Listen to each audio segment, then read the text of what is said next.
Evangelho de São Mateus, capítulo 25, versículo a partir do 31. O fim do sermão profético, a vida eterna e o castigo eterno. E quando o Filho do Homem vier em sua glória, e todos os santos anjos com ele, então se assentará no trono da sua glória, e todas as nações serão reunidas diante dele, e apartará uns dos outros, como o pastor aparta dos bodes as ovelhas, e porá as ovelhas à sua direita, mas os bodes à esquerda. Então dirá o rei aos que estiverem à sua direita: vinde, benditos de meu Pai, possuí por herança o reino que vos está preparado desde a fundação do mundo. Porque tive fome e deste-me de comer, tive sede e deste-me de beber, era estrangeiro e hospedaste-me, estava nu e vestiste-me, adoeci e visitaste-me, estive na prisão e fostes ver-me. Oh Deus eterno, tanta coisa, Pai, é para aprender acerca da Tua palavra, há tanto conhecimento. Por isso o apóstolo disse: ó, profundidade de riquezas, tanto de sabedoria quanto de conhecimento de Deus. Há muita coisa, Pai, ainda que precisamos aprender, que precisamos discernir bem. Espírito Santo de Deus, nos ajuda nessa noite, nos dá capacidade para compreender aquilo que o Senhor fala conosco, Pai, porque nós sabemos que pelo Teu Espírito Santo todas as coisas são discernidas. Nos dá esse entendimento, nos dá essa capacidade, Pai, para que nós possamos viver sempre de acordo com a Tua vontade, em nome de Jesus. Amém e graças a Deus. Amém. Os irmãos podem sentar. Eu quero falar um pouquinho hoje sobre esse ano eleitoral que nós estamos vivendo, tá?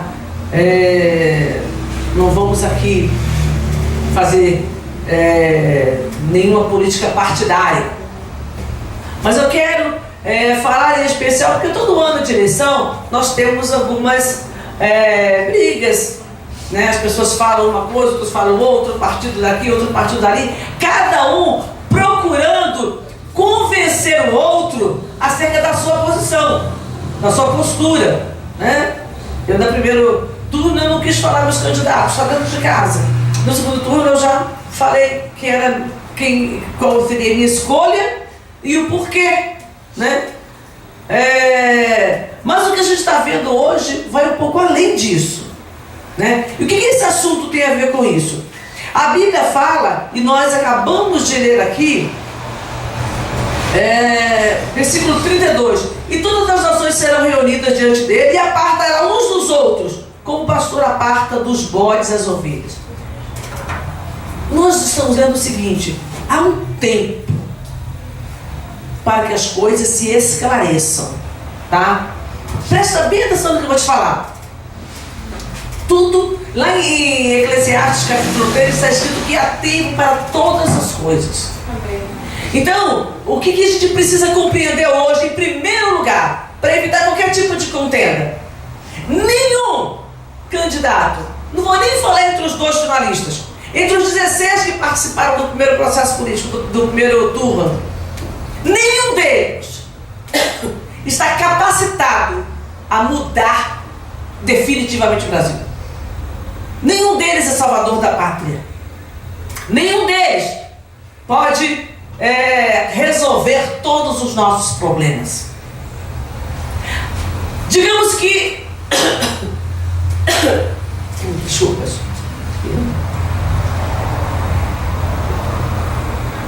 digamos que o que fosse eleito tivesse 100% de aliados no Senado, 100% de aliados entre os deputados federais e estaduais. Ele poderia resolver o problema do Brasil? Não.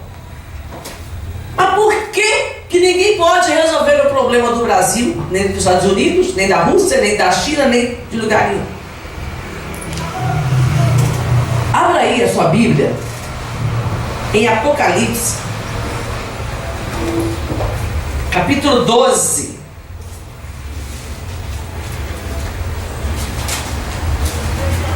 Versículo 9. Apocalipse, último livro da Bíblia, capítulo 12, versículo 9, diz assim: E foi precipitado o grande dragão, a antiga serpente, chamada o Diabo e Satanás, que engana todo mundo. Ele foi precipitado na terra e os seus anjos foram lançados com ele. Amém?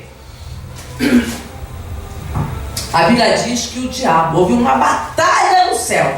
Miguel e os seus anjos combateram contra o diabo e seus anjos, está nos versículos anteriores.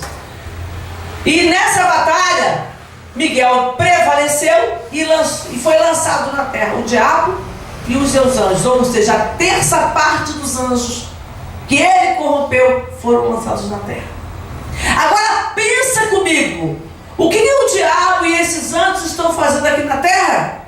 Estão enganando, mentindo, gerando violência, discórdias e dissensões, gerando promiscuidade, rebelião, incredulidade, feitiçarias. Então, é algo espiritual. Não que eu vá dizer que tudo é espiritual e eu vá me acomodar com o erro. São duas coisas diferentes, tá? É claro que um governo legítimo, um governo de caráter, vai sim beneficiar a nossa nação. E nós temos que orar por isso. Mas eu não posso achar que um homem, um ser humano, é capaz de conseguir. Nós só vamos conseguir isso quando Cristo estiver reinando aqui na terra durante o milênio. Aí sim, durante 1000 anos haverá paz. Porque é Ele quem haverá de governar. Mas enquanto isso não haverá, por que é importante eu saber disso hoje? Porque se eu não esperar um Salvador da pátria, em primeiro lugar, eu não vou me decepcionar quando tudo acontecer. Primeiro de tudo. Segundo lugar, eu não vou querer matar o meu próximo por causa disso. Que é o que está acontecendo. As pessoas estão querendo matar umas às outras. Você vê na rede social umas brigas que eu fico pensando, meu Deus, se isso aí fosse no tete a tete, fosse cara a cara, ia sair tapa. Porque um ofende o outro. Ah, você é um bolsominion, você é um petralha, você é um fascista, você é um nazista, você é um comunista. Que isso?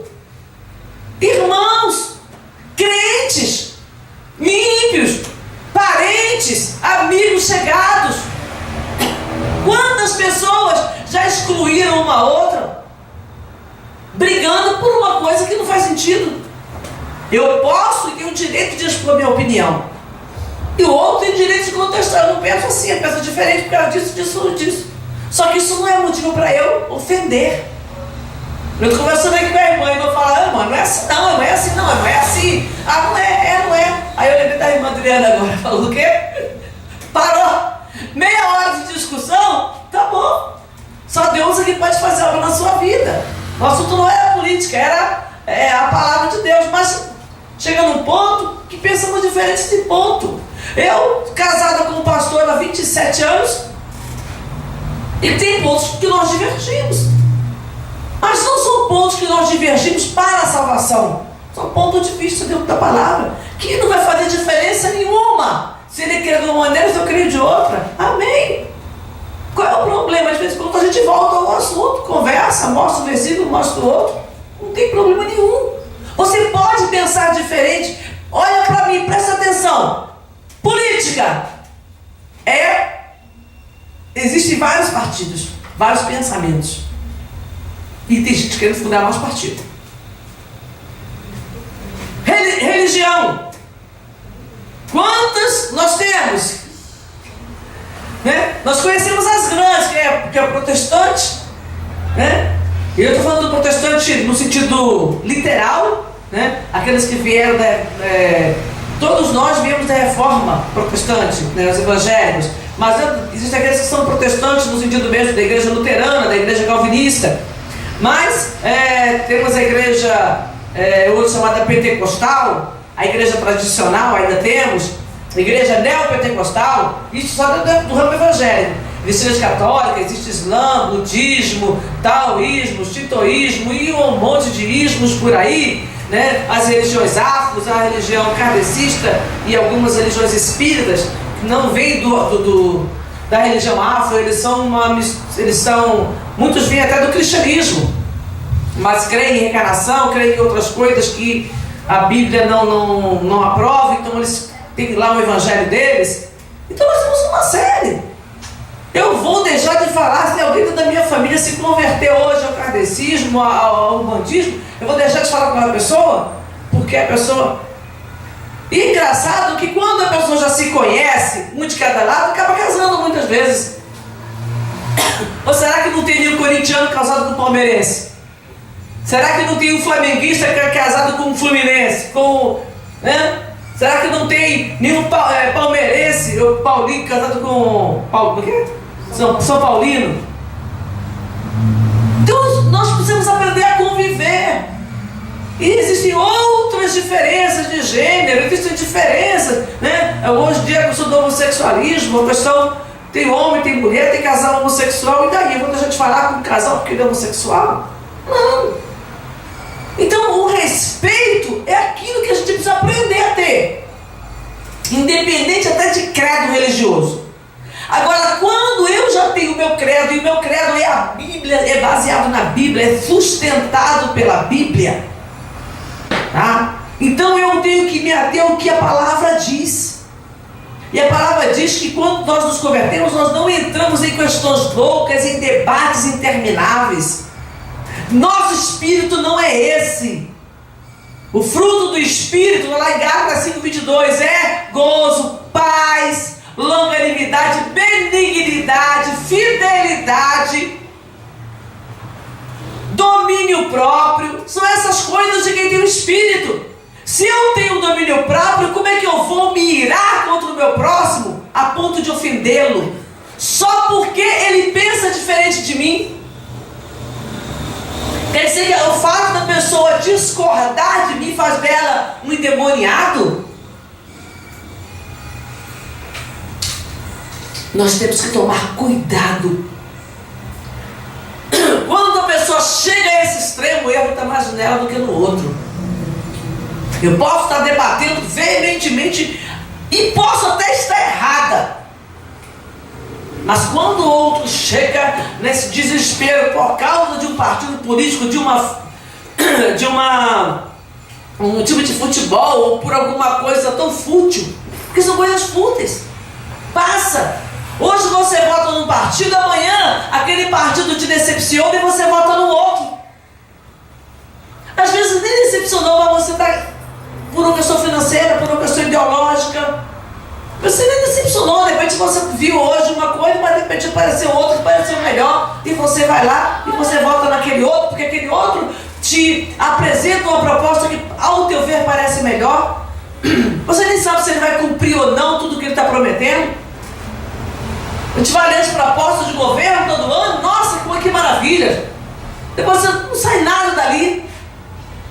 Você vota no candidato achando que ele vai fazer e acontecer. E aí no final do mandato você vai pesquisar lá no site do governo e você descobre que nem nas reuniões ele vai.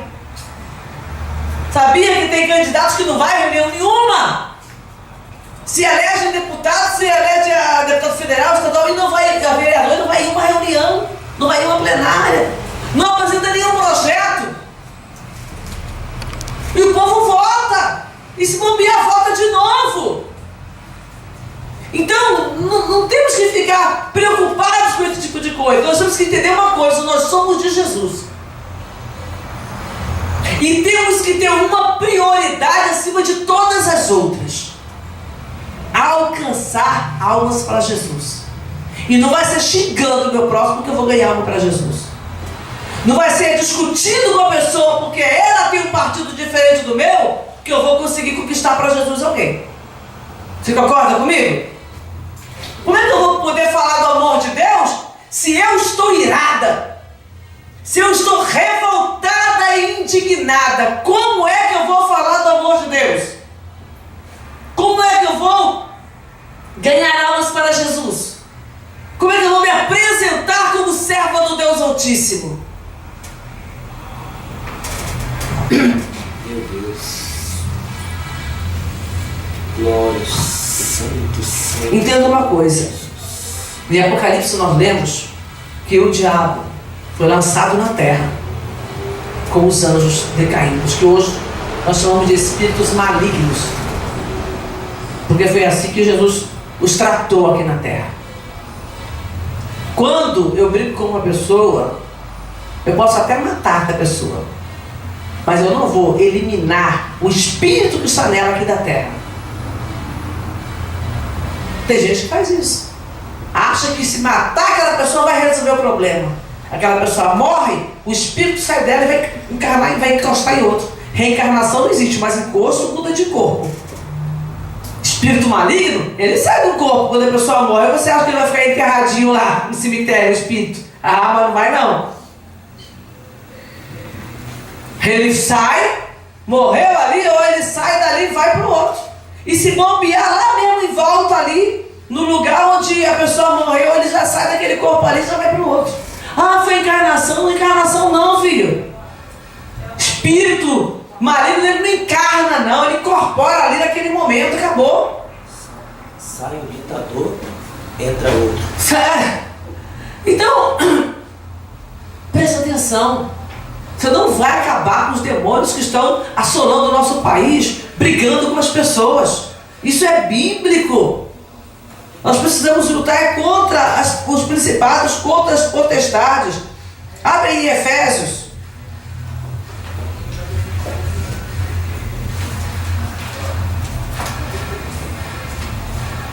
As Coríntios, Gálatas e Efésios.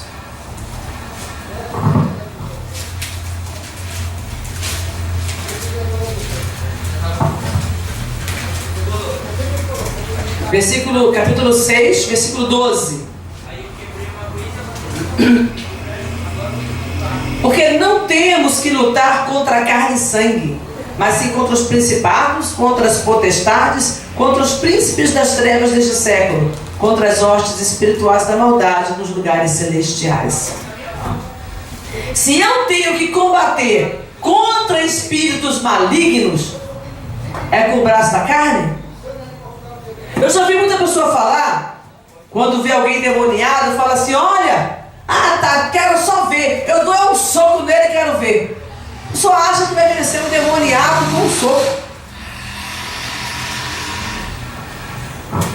A pessoa pode até naquele momento ali, depois ele pode só deixar aquela pessoa por um tempo, ou se quietar, pode acontecer, pode, só que ele não vai ser liberto porque tomou um soco. Entendeu? Tem gente que se aproveita dessa questão espiritual para poder fazer bagunça também. Isso é fato. A pessoa finge, até simula que tem demoniado, ou até permite que o demônio. Sabia que tem gente que permite que o demônio a use? Sério, não estou brincando não. Tem gente que permite, estou falando do que eu sei. A irmã tem experiência nessa área. A pessoa fala: eu quero que ele fique comigo, para que ela possa fazer o que ela quer fazer. E ela ter mais igual a pessoa que bebe cachaça, para poder se deixar perder a timidez, fazer o que tem vontade, que usa uma droga para poder perder a timidez e fazer o que tem vontade. Tem pessoas que também fazem a mesma coisa no mundo espiritual. Deixa que o demônio a use para ela fazer uma coisa, ou violenta, ou abusiva no sentido sexual, ou em outras áreas que a pessoa quer fazer. Então, você tem que lutar contra os espíritos. A nossa luta, está escrito aqui, não é contra carne nem sangue, é contra principados. Gente, pensa comigo, principado. Muitas vezes você acha que está lutando contra um demôniozinho, aí acha, vai pôr a mão na cabeça, expulsa, acabou. Calma, não é por aí não. Tem espírito que você põe a mão na cabeça da pessoa, expulsa, fala de Jesus para a pessoa se converte, não permite mais que o demônio venha usá-la. Aí você, na vida daquela pessoa, Deus fez uma obra. Mas aquele espírito saiu dela e vai procurar uma outra. E muitas vezes se une com outro espírito para ficar mais forte na vida de uma outra pessoa. A gente tem legião. Lembra do endemoniado gadareno? Era uma legião. Quando Jesus perguntou qual é o teu nome, ele falou legião, porque nós somos muitos. Não era meia dúzia não, éramos muitos. Era uma tropa. Legião é uma tropa. Mas numa pessoa só. Por isso que aquele homem ficou louco. E está nos hospícios aí, cheio de gente louca. Eu me lembro do pastor Paulo Roberto. Ele se machucou.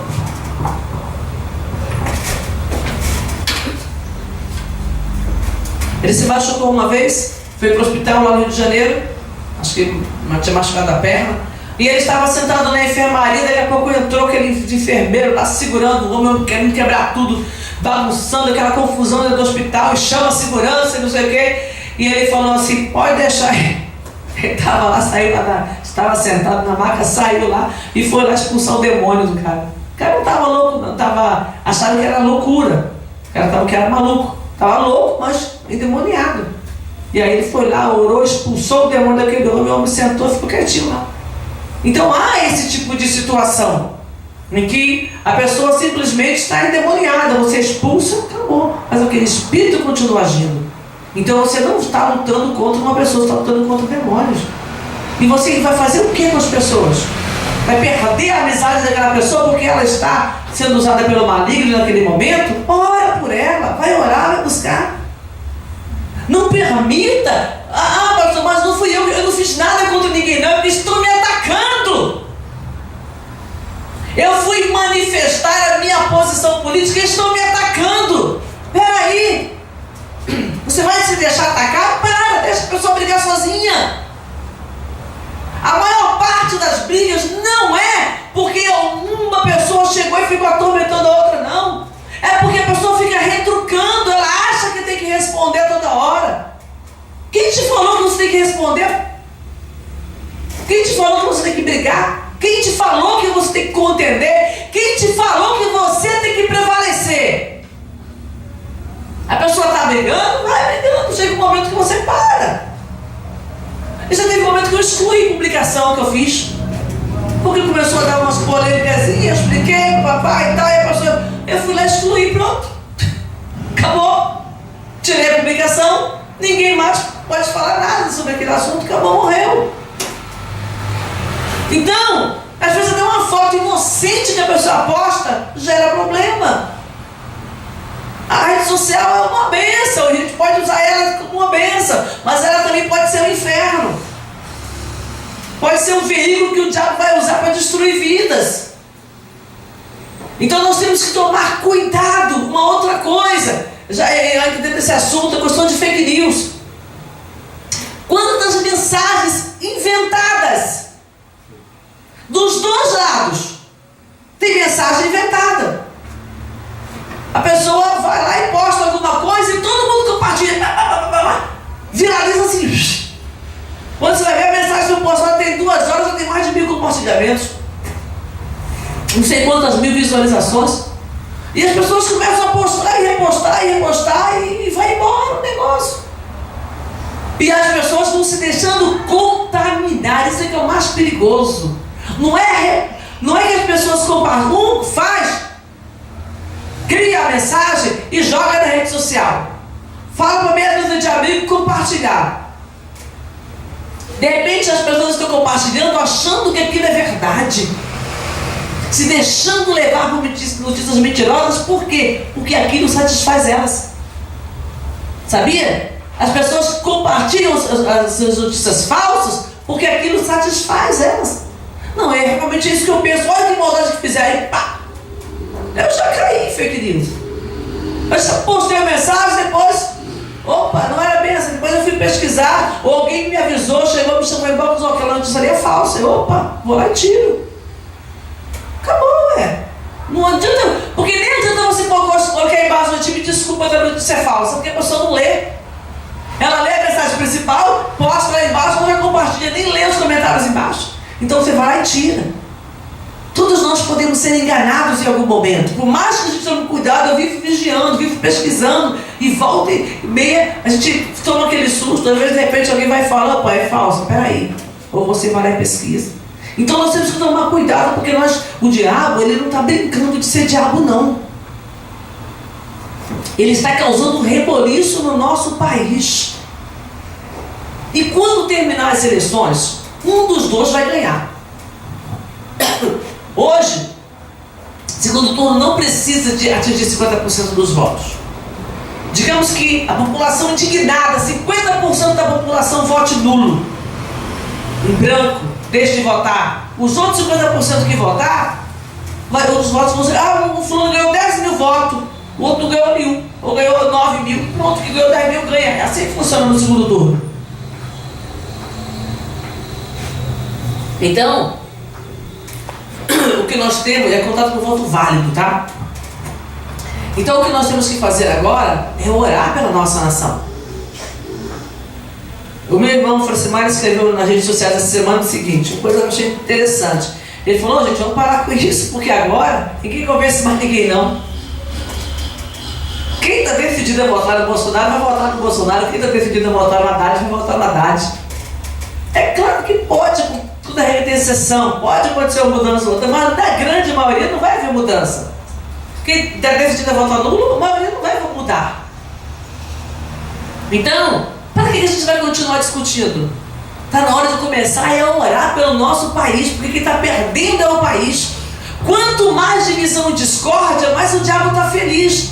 Você não está fazendo a vontade de Deus, não está fazendo a vontade do diabo, porque ele está festejando esse monte de brigas, esse monte de contendas. O diabo está aí, olha só, olha que maravilha. Todo mundo brigando, se separando, todo mundo discutindo, todo mundo se mordendo, desfazendo amizades, famílias brigando. Enquanto nós deveríamos pensar em um bem maior que a nossa nação.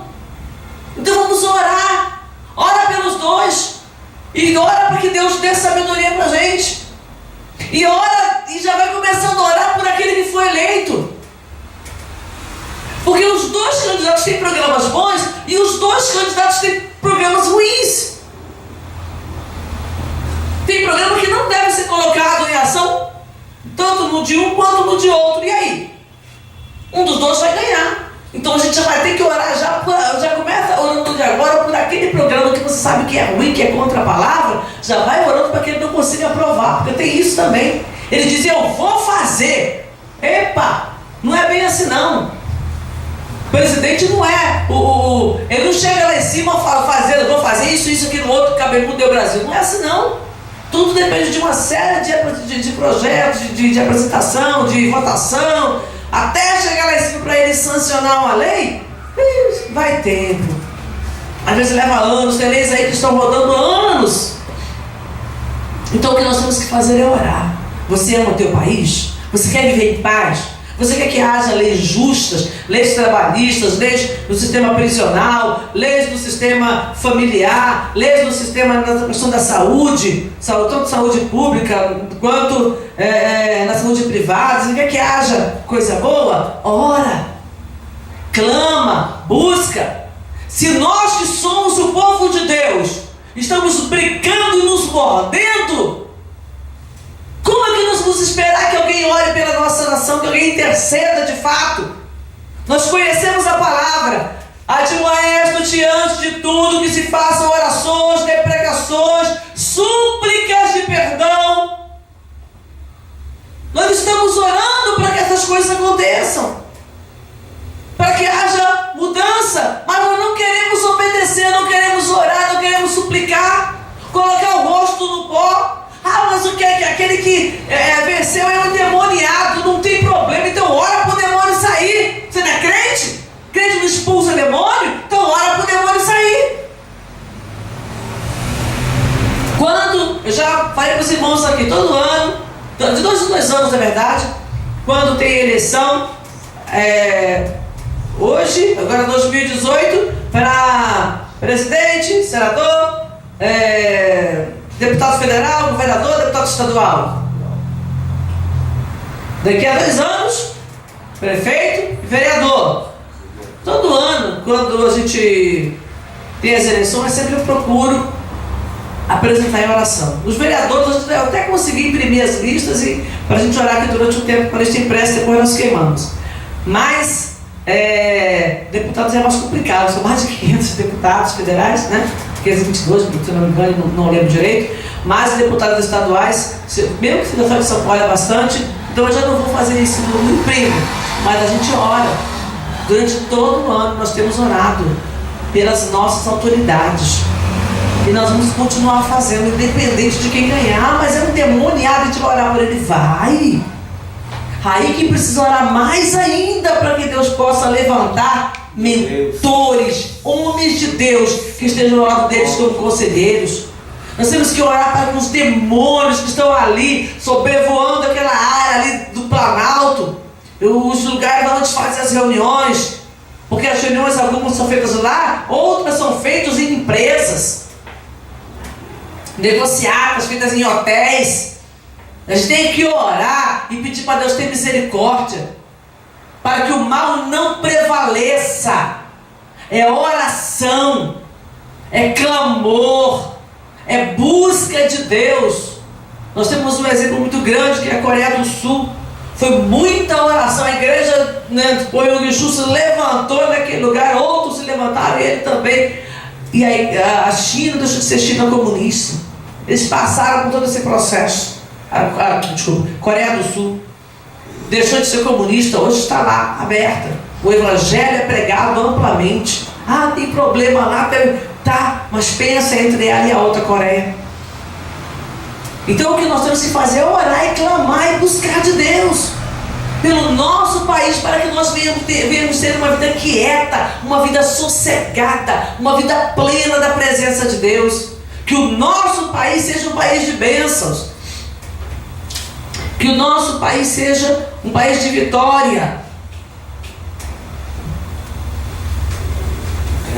A perpetuação da violência, irmãos, ela vem justamente com a falta de oração, tá? Você está sendo atacado, está sendo perturbado também com isso.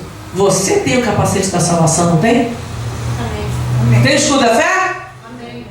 Tem... Está com os pés calçados na preparação do evangelho da paz?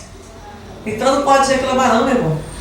Nós temos a armadura de Deus e precisamos estar revestidos dela. No mais, vai buscar de Deus. Está faltando ainda? Vai buscar de Deus, porque Ele está capacitado para te conceder, tá? No versículo lá onde nós lemos São Mateus 25, o último versículo, diz assim, olha: e irão estes para o tormento eterno, mas os justos para a vida eterna. São Mateus 25, 46. E irão estes para o tormento eterno, mas os justos para a vida eterna. Então, vai chegar um momento em que Deus vai fazer a separação. Os ímpios irão para o castigo eterno, os justos irão para receber a vida eterna. É na hora final. É lá, quando já estivermos diante do Senhor. Aqui nessa terra, todos nós estamos sujeitos ao erro. E todos nós temos a obrigação de orar pela nossa própria vida, pela vida daqueles que estão ao nosso redor e pela vida das autoridades. Isso é mandamento. A palavra nos ensina a fazer isso. Orar, buscar de Deus, ter uma vida com Deus, ser exemplo, ser luz. Está tudo em trevas ao teu redor, você é a luz. Não importa se o ambiente é grande ao teu redor, se você é a luz de verdade, é a luz que vai prevalecer contra as trevas. Trevas não prevalecem contra a luz. A treva não entra aqui enquanto a luz não for apagada. Entendeu? Não deixem apagar a tua luz. O diabo está tentando apagar a luz dos crentes com toda essa confusão, com toda essa polêmica lançada, pastores se degladiando no Facebook, nas redes sociais, e o diabo festejando. Não deixem apagar a tua luz. Você é a luz resplandece nas trevas. Amém? Vamos ficar de pé e vamos orar pelo nosso país nesse momento.